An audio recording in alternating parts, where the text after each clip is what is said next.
She is very difficult to officiate because of all of the contact that's happening around her all of the time.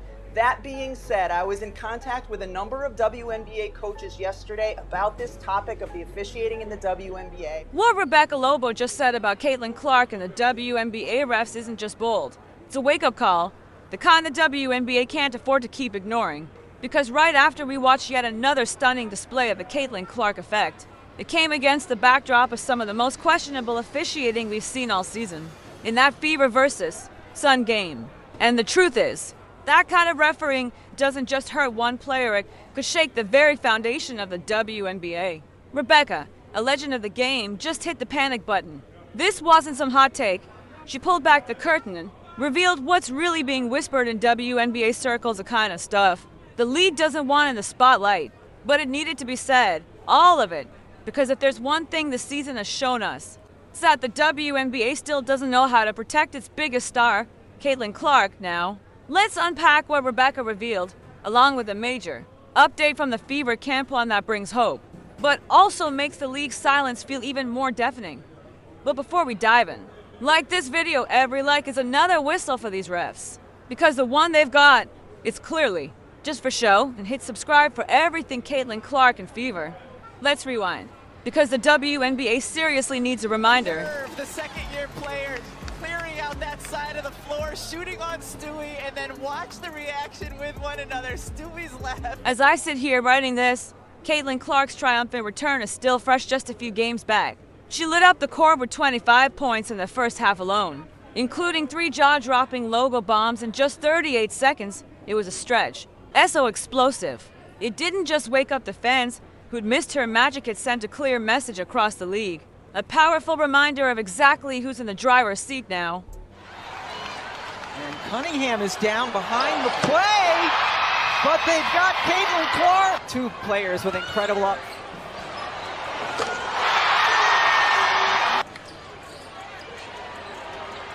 Clark, another long 3. She's back. This was a statement of all statements, a game that stripped away any doubt and made one thing crystal clear. The WNBA doesn't just gain from Caitlin Clark's presence. It depends on her, and those 5 games she missed, they weren't just a rough patch that exposed everything.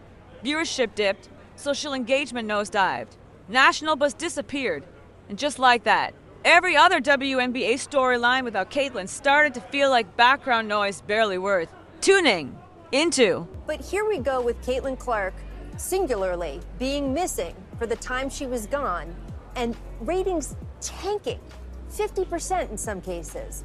And then also she comes back and reminds everyone how spectacular she is, and everybody's talking about the WNBA. So if you needed to sort of have it affirmed to you that it is just her, that the singularity of her is what we are talking about and her star power, you got it with this absence and then the way she came back. After weeks of plummeting ratings and growing pressure, Caitlin Clark's return didn't just spark new life in the Fever, it breathed energy into the entire WNBA. Their matchup against the Liberty peaked at 2.8 million viewers, making it one of the most-watched WNBA games ever. To put that in perspective, the NHL Stanley Cup Finals averaged 2.5 million, and sure, basketball and hockey aren't exactly an apples-to-apples comparison, but Caitlin Clark just outdrew a century-old men's league during its championship round. That doesn't happen. And while the weight of that moment seems to have completely flown over the heads of WNBA leadership, and we'll get to that in a second, it certainly didn't escape Rebecca Lobo. She's an Olympic gold medalist, a Hall of Famer, and maybe the most clear-eyed voice ESPN has. But before we get to what she said about the officiating, just listen to how she breaks down the sheer magnitude of Clark's return. Rebecca, tell me, what does Clark's return mean for the WNBA? Well, I mean, it means a lot more people are paying attention once again. We know how much Caitlin drives ratings. We know how much Caitlin drives attention on the WNBA. And for her to come back and do it in that way was just ridiculous. Notice what Rebecca Lobo said. People are watching again. It's a simple phrase, almost easy to overlook, but it says everything. Because if people are watching again, that means they stopped watching. And we all know exactly when that shift happened, when Caitlin Clark was sidelined. But Lobo didn't leave it at that. She dug deeper, breaking down exactly why the moment Clark stepped back on the court, The viewers came flooding back like a tide the league couldn't hold. Back! I'm sitting there at the end of the first quarter when she had that 38-second stretch where she drained deep three after deep three after deep three. I was just sitting there thinking, I've been around this league since 1997. I have never seen that in a WNBA game. Have we seen players go on runs? Of course we have, but not like that. Not where a couple of the three-pointers are from 30-plus feet. It was an exhibition by her. That's the thing, these weren't your typical long twos or even deep threes. These were logo bombs from another zip code. Almost no one can hit those shots that often. And with that kind of ease, that's why fans keep showing up, even Natasha. Cloud, who hasn't exactly been Caitlin's biggest fan, had to admit the obvious. You have to guard her. The moment she crosses half court, that's not normal. Not even close. Just ask Rebecca.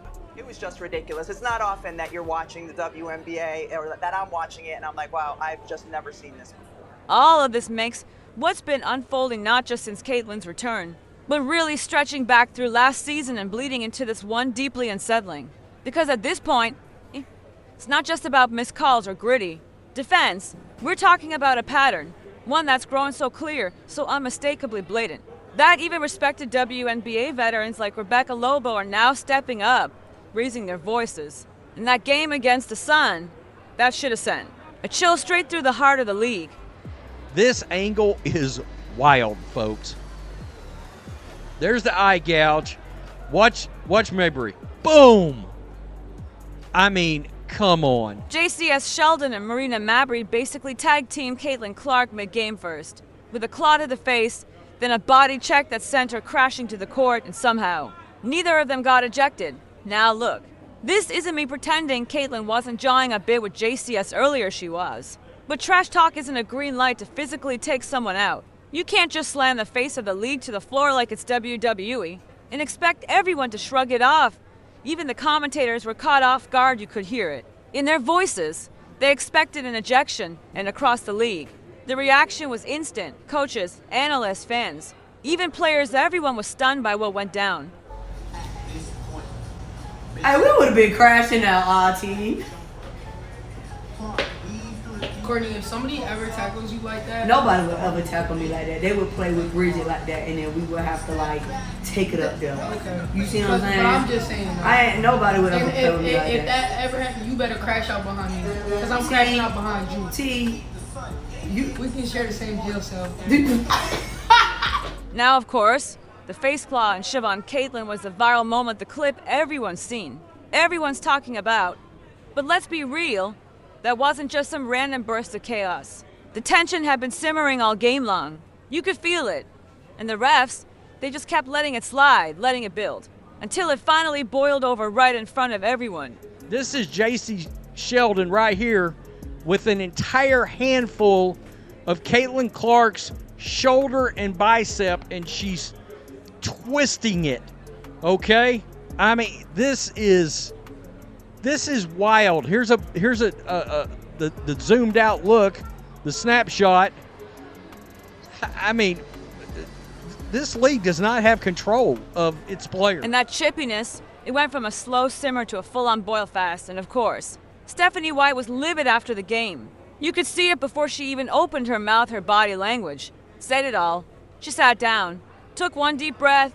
The game has changed so much. Players are faster, they're better, they're bigger, they're stronger. They're as good as they've ever been. They're as athletic as they've ever been. The game is fast now. Things are happening quickly. Everybody's getting better, except the officials. So yeah, that's about as close as you can get to roasting the refs without actually calling them out by name. We're all getting better, and you're not. It's brutal. And it hits right at the heart of what so many players, coaches, and fans have been feeling. Because here's the truth, this didn't start with the Sun game. It's been bubbling all season long. The missed calls, the inconsistency, the way players like Caitlin Clark are being officiated differently, and not in a way that protects them, but in a way that puts them at greater risk.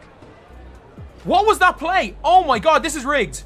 This is rigged. She got yanked, fell on her hip. That's a hack. That's a hack. That's a hack. Oh my God, they hacked the one upon her and they hacked Caitlin Clark. They are both hacks. They are both hacks. They hacked Fever twice, and then there was a phantom foul called on Sabrina Ionescu. From the very start of preseason, it was already clear the Fever weren't getting the calls. But everything finally boiled over during their 90-88 loss to the Liberty. That game wasn't just another tight finish, it was a breaking point for both fans and players. The officiating felt blatantly one-sided. New York was getting every ticky-tack foul, while Indiana couldn't buy a whistle. The free throw disparity was hard to ignore, Liberty piling up attempts, the Fever barely touching the line. But what really lit the fire?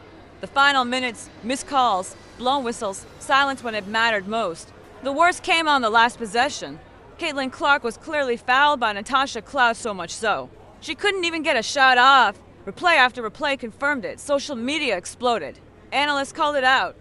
Fans were livid. And Stephanie White, she didn't hold back. She went off. I thought she got fouled.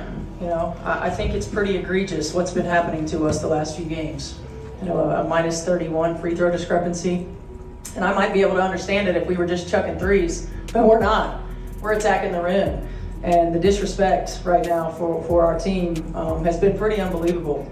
So it's disappointing, you know, that it doesn't go both ways, or it hasn't gone both ways. It's almost funny Stephanie White got fined for this, but not for her outburst after the Sun game. It felt like the league was silently admitting something, like even they knew. This one was impossible to defend, and honestly, they should admit it, because before we even dive into what Rebecca Lobo said, which is not only revealing, but honestly dangerous for the league, we need to address the bigger picture. The frustration that's been building across the entire WNBA is not just one team, one coach, or one star. It's everyone feeling the cracks. The second time where I'm attacking, you know, it's very physical. I'm saying something to the ref, watch my landing space, watch physicality. I get laughed at, and it ends in my ankle getting turned. The same thing happened in Dallas, a flagrant that wasn't called. Same thing happened here. So my ankle is hanging in there, but it's starting to get very frustrating. I'm averaging less than 2 free throws a game, and I drive, like I'm physical. I'm not someone who's avoiding contact. So I just hope that the safety of players starts to become a priority versus the ego. The refs are literally laughing at players when they bring up concerns about the physical play, not just dismissing them, laughing while players are standing there saying, "I'm going to get hurt if this keeps up." And now, back to Rebecca Lobo and how all of this circles back to Caitlin Clark. Because here's the bottom line, if Caitlin goes down, it's game over. Everyone knows it, the fans, the players, the networks, the league, whether they want to admit it or not. And Rebecca, to her credit, she didn't sugarcoat a thing. She said what needed to be said, and she said it as diplomatically as possible. But if you actually listen to her words, it's even more alarming than it first sounds. Difficult to officiate because of all of the contact that's happening around her all of the time. That being said, I was in contact with a number of WNBA coaches yesterday about this topic of the officiating in the WNBA, and all of them said it needs to get better. Specifically, the consistency, not only from one game to the next, but the consistency within a game. Now, did you catch what she said? Rebecca didn't say some coaches are concerned. She said all of them. Every single coach she's spoken to agrees the officiating is a serious problem. And here's where it gets even more troubling, because if every coach sees that the refs have lost control, then they're left with no choice, they have to adjust. That means playing by a different set of rules, the unspoken ones, the ones that say, if the refs won't protect our players, we will. And that's when things start to get dangerous. She told me, we tell our players to be as physical as they can possibly be for 40 minutes because we know for 38 of them, they're pretty much going to get away with it. So I think everybody would like to see a tighter whistle and a little bit more freedom. Exactly, it's like telling drivers to go as fast as they want because there's no highway patrol. And if you don't speed, you'll get left behind even if it's dangerous. That's what the WNBA is doing right now by refusing to raise the standard of officiating. They're creating a game where players are being forced to get more physical, even recklessly so, just to survive, because they know the refs won't step in.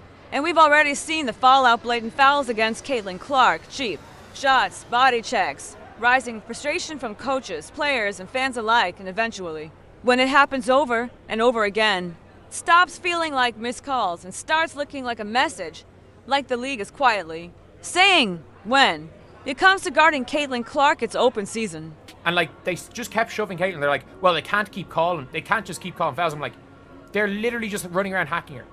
The referees have made it like a point that this is how you beat the fever. You hack them. You don't even, it's not being physical, you just hack them. Because the referees are going to allow them to be hacked. Late in the game with the fever, hack them. Not being physical, hack them. Don't go for the ball, hack them. And look, I get it, Kathy Engelbert wants rivalries. She even said it herself in an interview. Players aren't supposed to be nice to each other. And in theory, that's fine. Rivalry sell. A little edge can fuel the fire. But this is a massive miscalculation. Because when it comes to Caitlin Clark, the WNBA doesn't need forced drama or cheap fouls. They already have the most talked about, most watched, most marketable player in women's sports, and we just got the clearest, most undeniable example of why. That's a flagrant foul. It's a hard foul. Everyone talks about the rating spike when Caitlin Clark is on the court versus when she's not. We've heard that story. But what just happened to Sophie Cunningham might be the most underrated, yet most telling. Proof of how powerful the Caitlin Clark effect really is. As we expected, Sophie Cunningham has reached 1 million followers. 1 million followers. Sophie Cunningham on TikTok has gained, like, if I'm not mistaken, I think she has gained nearly 900,000 followers. It's at least 700,000. Sophie Cunningham on TikTok now has. Sophie defended Caitlin, and overnight, she became a rock star. She gained over 1 million followers across platforms. Her TikTok flooded with love from Caitlin's fans. Comments like, "Thank you for standing on business, and guess I'm watching the WNBA, now need a Cunningham jersey. ASAP." But here's the thing, this isn't just about Sophie, it's about a blueprint. Just like we saw the ratings crash without Caitlin, we now have a clear example of what happens when you stand with her. Fans follow the players who back Caitlin. They cheer for their teams. They start following the WNBA. Sometimes it's a slow burn, but sometimes it's instant. And none of it happens if Caitlin's not on the floor. So say what you want about the refs or the rough play there has. To be a line. The Indiana Fever, they need to go hockey. And let me explain this. The great Wayne Gretzky, the greatest hockey player in my lifetime. Okay, all respect due to Gordie Howe and everyone else.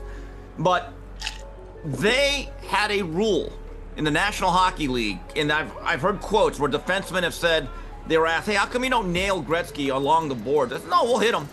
But they say, "We'll never take a cheap shot. We'll never take anything unnecessary or anything too far because we understand his importance to the league and part of our paycheck." I'm not saying players can't get physical with Caitlin Clark. She's tough.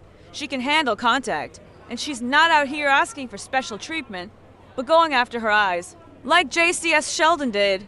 That crosses a line. That's not defense, that's dangerous. That's trying to hurt someone. And when the player you're targeting is the face of the league, the one driving ratings, ticket sales, merch, and media buzz, that kind of recklessness doesn't just endanger Caitlin. It puts the entire league at risk. It's not just dangerous, it's short-sighted, literally and figuratively. And as Candace Parker, a WNBA legend, put it best. The WNBA as a whole is in an amazing place. Now it's about business to me. She's not asking players to go easy, she's just saying what any smart veteran would. This is a business, and Caitlin, she's good for everyone's paycheck. Protecting her isn't about favoritism, it's about protecting the investment. Because whether some players like it or not, Caitlin Clark is the engine behind this surge. And if she goes down again, the ripple effects won't just touch her, they'll hit everyone. Engelbert praised the league star by saying, quote, "She's the most popular athlete in America." Not women's basketball player, not WNBA player, not NBA player, the most popular athlete in America. Kathy's not wrong. Caitlin Clark isn't just part of the WNBA's future. She is the future. And if the league can't figure out how to protect its most valuable asset from reckless fouls, from inconsistent officiating, from petty jealousy, then maybe they don't deserve what she brings. Because here's what happens when you support Caitlin Clark. Viewership spikes. Jerseys sell out. New fans flood in, and the entire ecosystem rises with her players, teams, sponsors. Media, everyone wins. So yeah, Rebecca Lobo said what needed to be said. But the question now is anyone listening? Because the next time Caitlin gets knocked down, it might not just cost her a game, it might cost the WNBA everything. If you're still here, drop A in the comments to let me know. Thanks for watching, see you next time.